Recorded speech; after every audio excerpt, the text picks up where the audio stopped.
ಉಡುಪಿ ಜನತೆ ನಿರೀಕ್ಷೆ ಮಾಡ್ತಾ ಇದ್ದಂತಹ ನರೇಂದ್ರ ಮೋದಿ, ಪ್ರಧಾನಿ ನರೇಂದ್ರ ಮೋದಿ ಅವರು ಕೊನೆಗೂ ಆ ಕ್ಷಣ ಬಂದಿರುವಂಥದ್ದು. ಇವತ್ತು ನರೇಂದ್ರ ಮೋದಿ ಅವರು ಆಗಮಿಸ್ತಾರೆ.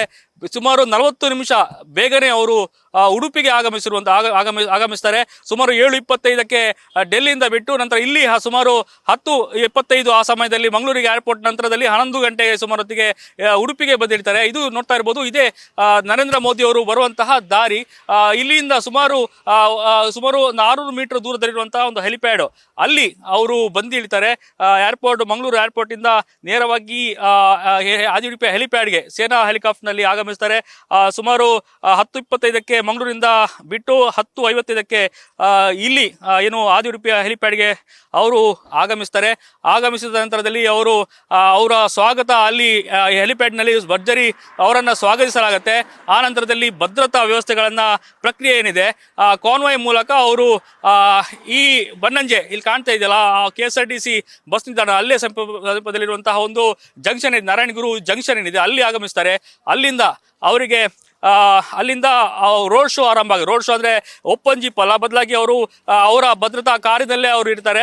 ಅಲ್ಲಿಂದ ಅವರು ಇಲ್ಲಿ ಅಕ್ಕಪಕ್ಕದಲ್ಲಿ ಏನು ಬ್ಯಾರಿಕೇಡ್ ಹಾಕಲಾಗಿದೆ, ಇಲ್ಲಿ ಸಾರ್ವಜನಿಕರು ಸೇರ್ತಾರೆ. ಸುಮಾರು 10 ಗಂಟೆ ಬಳಿಕ ಇಲ್ಲಿ ಬಹಳಷ್ಟು ಜನ, ಒಂದು 10,000ಕ್ಕೂ ಅಧಿಕ ಮಂದಿ ಸೇರ್ತಾರೆ ಅನ್ನೋ ನಿರೀಕ್ಷೆ ಇದೆ.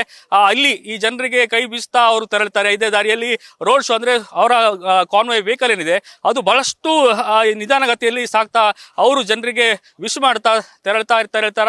ಮುಂದೆ ಅಲ್ಲಲ್ಲಿ ವೇದಿಕೆಯನ್ನ point 1 Bannanje, point 2 Jayalakshmi silks point ಏನಿದೆ ಅಲ್ಲಿ second point, third point city bus ನಿಲ್ದಾಣ ಅಲ್ಲಿ 3 ಪಾಯಿಂಟ್ ಹಾಕಲಾಗಿದೆ. ಅಲ್ಲಿ ಬಹಳಷ್ಟು ಒಂದು ವೇದಿಕೆಯನ್ನ ಹಾಕಲಾಗಿದೆ. ಒಂದು ಮಾಧ್ಯಮದವರಿಗೆ, ಮತ್ತೊಂದು ಏನು ಸಾಂಸ್ಕೃತಿಕ ವೇದಿಕೆಯನ್ನ ಹಾಕಲಾಗಿದೆ. ಅಲ್ಲಿ ವಿವಿಧ ವೇಷಗಳನ್ನ ಅಂದ್ರೆ ಯಕ್ಷಗಾನ ಇರ್ಬೋದು, ಕೃಷ್ಣ ವೇಷ ಇರ್ಬೋದು, ಬಹಳಷ್ಟು ವೇಷಧಾರಿಗಳು ಅಲ್ಲಿ ಇರ್ತಾರೆ. ಸಾಂಸ್ಕೃತಿಕ ಏನು ಆಕ್ಟಿವಿಟೀಸ್ ಇರುತ್ತೆ ಅದನ್ನು ನೋಡಿಕೊಂಡು ಅವರು ನೇರವಾಗಿ ರೋಡ್ ಶೋ ಮುಗಿದ ಬಳಿಕ ನೇರ ಕಲ್ಸಂಗ ಜಂಕ್ಷನ್ ಮೂಲಕ ಅವರು ಕೃಷ್ಣ ಮಠಕ್ಕೆ ತೆರಳ್ತಾರೆ. ಕೃಷ್ಣ ಮಠದಲ್ಲಿ ಅವರು ದೇವರ ದರ್ಶನ ಇರ್ಬೋದು, ನಂತರದಲ್ಲಿ ಏನು ಸ್ವರ್ಣ ಲೇಪಿತ ತೀರ್ಥ ಮಂಟಪವನ್ನು ಉದ್ಘಾಟಿಸಿ ಗೀತಾ ಮಂದಿರದಲ್ಲಿ ಏನು ಅನಂತ ಶಯನ ಮೂರ್ತಿಯನ್ನ ಉದ್ಘಾಟಿಸಿ ಪ್ರತಿಮೆಯನ್ನು ಉದ್ಘಾಟಿಸಿದ ಬಳಿಕ ಅವರು ಒಂದಷ್ಟು ಹೊತ್ತು ಧ್ಯಾನವನ್ನ ಮಾಡ್ತಾರೆ.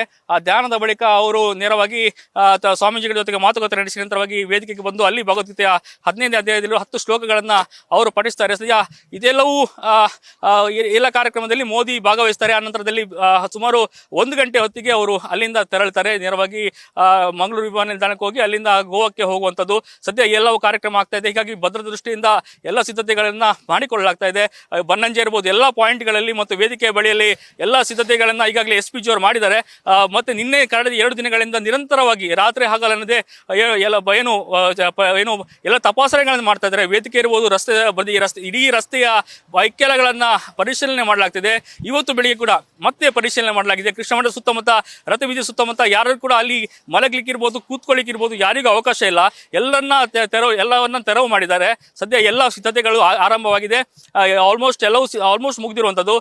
11 ಗಂಟೆ ಬಳಿಕ ಇಲ್ಲಿ ಮೋದಿ ಆಗಮಿಸ್ತಾರೆ. 11 ಗಂಟೆ ನಂತರ ಇಲ್ಲಿ ವೇದಿಕೆಗಳ ಸಾಂಸ್ಕೃತಿಕ ವೈಭವ ಜೊತೆಗೆ ಮೋದಿ ಅದನ್ನು ವೀಕ್ಷಣೆ ಮಾಡ್ಕೊಂಡು ತೆರಳುವಂಥದ್ದು, ಏನು ಸಾರ್ವಜನಿಕರಿಗೆ, ಬಿಜೆಪಿ ಕಾರ್ಯಕರ್ತರಿಗೆಲ್ಲ ಏನು ವಿಶ್ ಮಾಡುವಂಥದ್ದು, ಇವೆಲ್ಲವೂ ಕಾರ್ಯಕ್ರಮ ಇವತ್ತು ನಡೆಯುವಂಥದ್ದು.